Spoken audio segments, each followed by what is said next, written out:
En compagnie de l'entraîneur-chef des Gaulois de Saint-Hyacinthe, Marc-André Rondat. Défaite de 4-3 des Gaulois aux mains des Riverains. Marc, ça fait...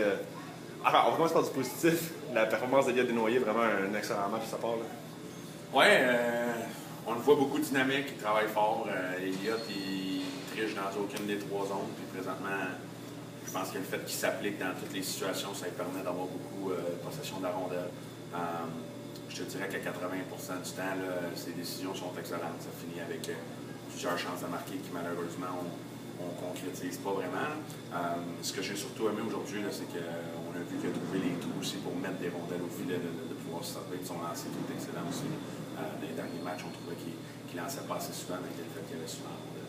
Parce qu'en plus, il a réussi à marquer 2 buts aujourd'hui. Donc, c'est une bonne chose. La pénalité à la fin, là, ça arrivait à un moment crucial. C'est pas arrivé ce qui est arrivé. Dans le fond, on perdait 4-3. Ça aurait été une chance de créer l'égalité. Il y a eu un tir de pénalité pour quelle raison? Ben, je pense que le joueur des Blancs, là, dans le fond, sans pression, dans le bas de la zone, il a décidé de mettre la main sur sa rondelle en fin de match.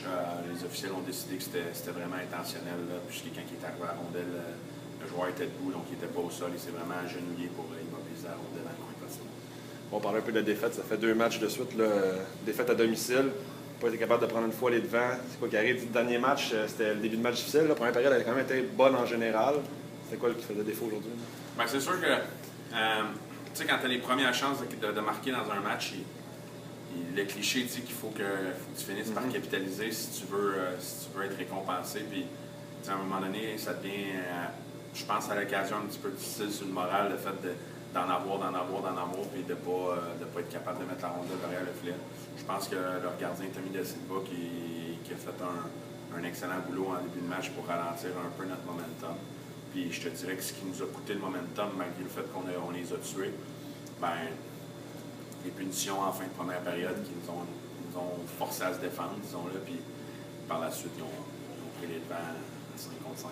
L'exception de la fin de match avec le but égalisateur, pas le but égalisateur, mais le tir de pénalité de Desnoyers, puis le but qui a réduit l'écart à 1 but. Comment tu décris la troisième période à part ces deux minutes? Tu vois que les gars, on joue avec urgence, on s'acharne autour du filet, on amène beaucoup de rondelles autour.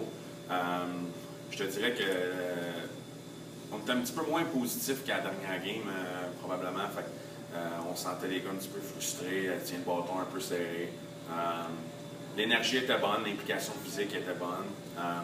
Je pense qu'on aurait pu se servir un petit peu plus de nos défenseurs en zone offensive pour faire élargir. On voyait qu'eux autres, ils compactaient beaucoup l'enclave, puis ils jouaient avec détermination pour se défendre. Finalement, un match revanche vendredi face aux Riverains, là, cette fois-ci au Sportium. Est-ce qu'on peut s'attendre à des changements? Quel genre de match va être quoi l'approche différente peut-être? Bien, possibilité d'avoir retour sûr de Julien Martel dans l'alignement, possiblement à l'écran qui sera réévalué aussi demain. On va essayer de bâtir sur notre temps de possession qu'on a eu en troisième période. Tenter d'avoir un autre bon début de match, mais cette fois-là, de capitaliser sur nos chances.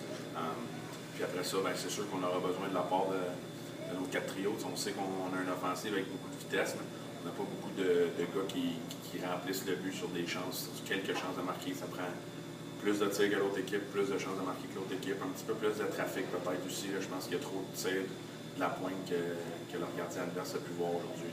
On va terminer avec ça. Tu en as parlé, le retour de Julien Martel. C'est quoi qui peut amener à l'équipe, là, Julien? Ben, Julien, c'est un joueur super intelligent. Il est très patient avec la rondelle. C'est un gars qui a un bon contrôle en zone offensive. C'est un joueur de centre qui peut nous amener du succès un petit peu aussi au niveau du cercle des mises au jeu. Merci Marc-André.